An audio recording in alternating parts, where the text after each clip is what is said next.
Disons que ça intègre la base du Reiki traditionnel, tout en ouvrant sur d'autres possibilités qui ont été données donc dans les années 90, puisque le Reiki du Dr Usui a été donné à l'humanité au tout début, fin 19e, début 20e. Donc c'est vraiment un moment précis de l'évolution de l'humanité. Et puis il a fallu remettre à jour un peu tout ça. C'est ce qui s'est passé dans les années 90. Il est apparu après, par John Hermitage, qui était un initié de Reiki traditionnel et qui a reçu en channeling les nouveaux symboles, les indications pour faire un système de guérison plus adapté, on va dire, aux énergies de maintenant. Je dirais que c'est plus adapté aux énergies de maintenant. Moi, personnellement, je sais que j'ai vu ça dans ma pratique. Des enfants qui, par exemple, refusaient les soins de Reiki traditionnels acceptaient mes soins. Parce que les enfants sont dans les nouvelles énergies. Pour moi, le Reiki du Dr Usui, bon, il peut encore marcher pour certaines personnes et même être un bon palier d'évolution pour pas mal de personnes encore. Mais ce que j'ai vécu, moi, c'est que c'était quand même plus une sorte d'archive énergétique. Ça a été un moment de l'histoire de l'énergétique.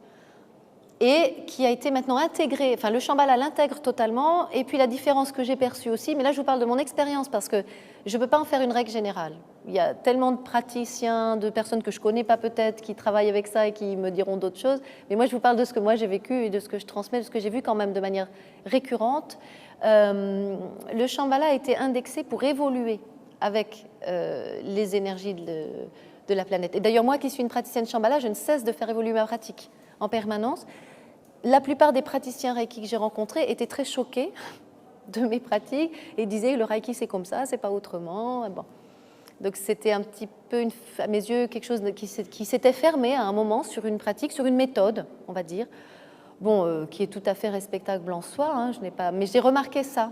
J'ai remarqué qu'il y avait une sorte de voilà, on s'arrêtait là dans cette école. Personnellement, dans ma pratique, je suis pour l'évolution et l'ouverture aux nouveaux concepts parce que je pense qu'on évolue très vite et que si on reste sur une seule méthode de manière fermée en disant que ça ne peut pas bouger, alors on est très vite à has-been. Les enfants d'aujourd'hui sont vraiment à des niveaux très très élevés spirituels, d'évolution, et moi c'est en les voyant eux et en étant maman que je me suis dit que là il fallait continuer toujours d'ouvrir plus et d'accepter aussi de lâcher nos certitudes en permanence au niveau énergétique. Donc en même temps je suis quelqu'un d'extrêmement rigoureux dans ma pratique. Ça, c'est les restes de Sciences Po, peut-être. Et je transmets vraiment des enseignements rigoureux, avec des manuels, avec des méthodes, avec des choses claires sur lesquelles les gens peuvent s'appuyer.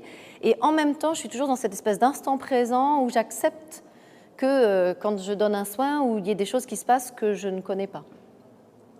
Et ça me semble être la garantie de quelque chose qui peut en même temps être solide et sérieux comme enseignement, et en même temps ne pas se fermer sur lui-même, sur c'est ça comme ça qu'il faut faire, pas autrement. Voilà.